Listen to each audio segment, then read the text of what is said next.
Dawood Saul की दोबारा जाँ बख्शी करता है।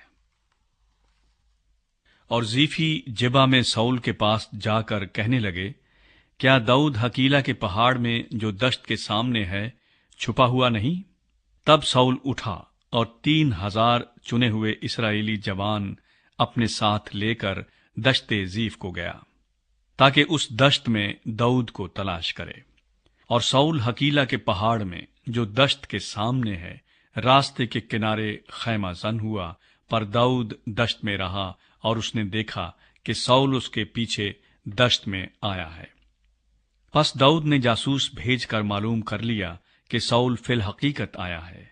तब दाऊद उठकर साउल की खैमा गाह में आया और वो जगह देखी जहां साउल और नीर का बेटा अबनीर भी, जो उसके लश्कर का सरदार था, आराम कर रहे थे। और साउल गाड़ियों की जगह के बीच सोता था और लोग उसके गिरदा गिर्द डेरे डाले हुए थे। तब दाऊद ने हित्ती अखीमलक और ज़रोया के बेटे अबीशे से, जो युआब का भाई था, कहा, कौन मेरे साथ साउल के पास खैमागाह में चलेगा? अबीशे ने कहा, मैं तेरे साथ चलूंगा। सो दाऊद और अबीशे रात को लश्कर में घुसे और देखा कि साउल गाड़ियों की जगह के बीच में पड़ा सो रहा है और उसका नेजा उसके सरहाने जमीन में गड़ा हुआ है और अबनीर और लश्कर के लोग उसके गिर्द पड़े हैं। तब अबीशे ने दाऊद से कहा, खुदा ने आज के दिन तेरे दुश्मन को तेरे हाथ में कर दिया है, सो अब तू जरा मुझको इजाजत दे कि नेजे के एक ही वार में उसे जमीन से पैबंद कर दूं, और मैं उस पर दूसरा वार करने का भी नहीं। दाऊद ने अबीशे से कहा, उसे कत्ल न कर, क्योंकि कौन है जो खुदावंद के ममसूह पर हाथ उठाए और बेगुनाह ठहरे। और दाऊद ने यह भी कहा कि खुदावंद की हयात की कसम, खुदावंद आप उसको मारेगा, या उसकी मौत का दिन आएगा, या वो जंग में जाकर मर जाएगा। लेकिन खुदावंद न करे कि मैं खुदावंद के ममसूह पर हाथ चलाऊं, पर जरा उसके सरहाने से ये नेजा और पानी की सुराही उठा ले, फिर हम चले चलें। सो दाऊद ने नेजा और पानी की सुराही साउल के सरहाने से उठा ली और वो चल दिए। और ना किसी आदमी ने ये देखा और ना किसी को खबर हुई और ना कोई जागा, क्योंकि वो सब के सब सोते थे, इसलिए कि खुदावंद की तरफ से उन पर गहरी नींद आई हुई थी।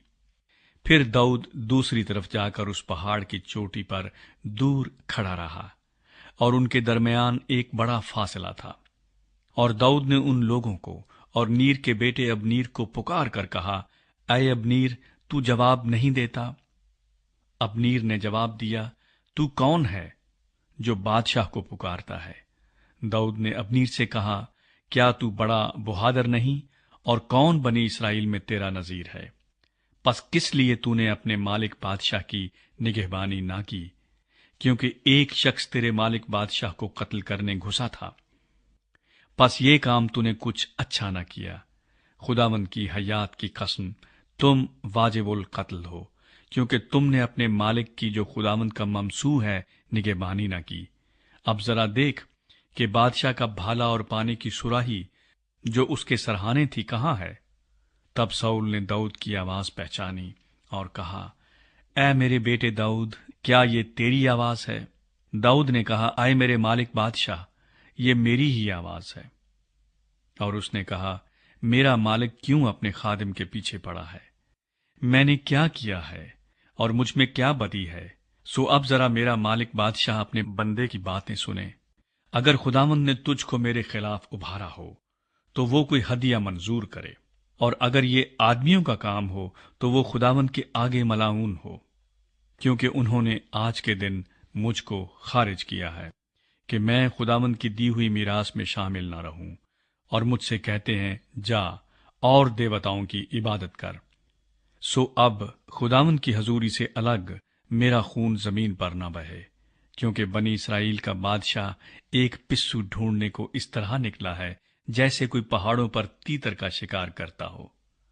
तब साउल ने कहा कि मैंने खता की, ऐ मेरे बेटे दाऊद, लौटा, क्योंकि मैं फिर तुझे नुकसान नहीं पहुंचाऊंगा, इसलिए कि मेरी जान आज के दिन तेरी निगाह में कीमती ठहरी। دیکھ میں نے حماقت کی اور نہایت بڑی بھول مجھ سے ہوئی۔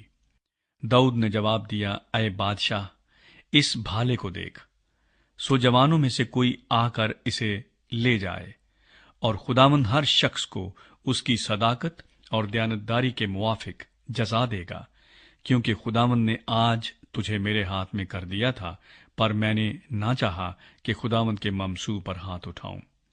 اور دیکھ، جس طرح تیری زندگی آج میری نظر میں گراں قدر ٹھہری، اسی طرح میری زندگی خداوند کی نگاہ میں گراں قدر ہو، اور وہ مجھے سب تکلیفوں سے رہائی بخشے۔ تب ساؤل نے داؤد سے کہا، اے میرے بیٹے داؤد، تو مبارک ہو، تو بڑے بڑے کام کرے گا اور ضرور فتح مند ہوگا۔ سو داؤد اپنی راہ چلا گیا اور ساؤل اپنے مکان کو لوٹا۔